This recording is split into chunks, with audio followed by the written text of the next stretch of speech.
Hello everyone, আশা করি সবাই ভালো আছেন। আমি শাহরিয়ার। এই মুহূর্তে যাত্রা শুরু করেছি বাংলাদেশের সর্বদক্ষিণের উপজেলা টেকনাফের উদ্দেশ্যে। টেকনাফের রাস্তার চারপাশের দৃশ্য আপনার মন ভরিয়ে দিবে। অবশেষে আমরা পৌঁছে গেলাম টেকনাফের শাহপুরীর দ্বীপে। এই শাহপুরীর দ্বীপটি নাফ নদীর মোহনায় বাংলাদেশ মিয়ানমার সীমান্তে অবস্থিত।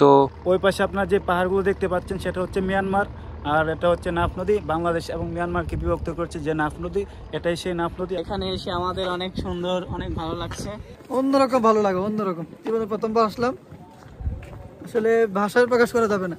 বাংলাদেশ ও মিয়ানমারের সীমানা নির্ধারণকারী নদী হচ্ছে এই নাফ নদী। এর পশ্চিম পারে বাংলাদেশের টেকনাফ উপজেলা ও পূর্ব পারে বার্মার আরাকান প্রদেশের আকিয়াব অবস্থিত।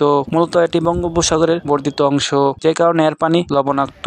এই নাফ নদীতে ইতিমধ্যে বেশ কিছু আলোচিত ঘটনা ঘটেছে। এর মধ্যে রয়েছে মিয়ানমারের সশস্ত্র বাহিনী কর্তৃক জেলে ও শরণার্থীদের গুলিবর্ষণ, বাংলাদেশ সীমান্ত রক্ষা বাহিনী বিজিবি কর্তৃক বার্মার রোহিঙ্গা শরণার্থীদের মিয়ানমারে ফেরত পাঠানো এবং সবশেষে 1 লক্ষ রোহিঙ্গার মিয়ানমার থেকে নাফ নদী দিয়ে শরণার্থী হিসেবে বাংলাদেশে আশ্রয় গ্রহণ। টেকনাফের শাহপুরীর দ্বীপ এবং নাফ নদী পরিদর্শন শেষে রওনা হলাম পরবর্তী গন্তব্যের উদ্দেশ্যে। আর পরবর্তী গন্তব্যের আরো আকর্ষণীয় ভিডিও পেতে চোখ রাখুন এভারগ্রিন শাহরিয়ারে।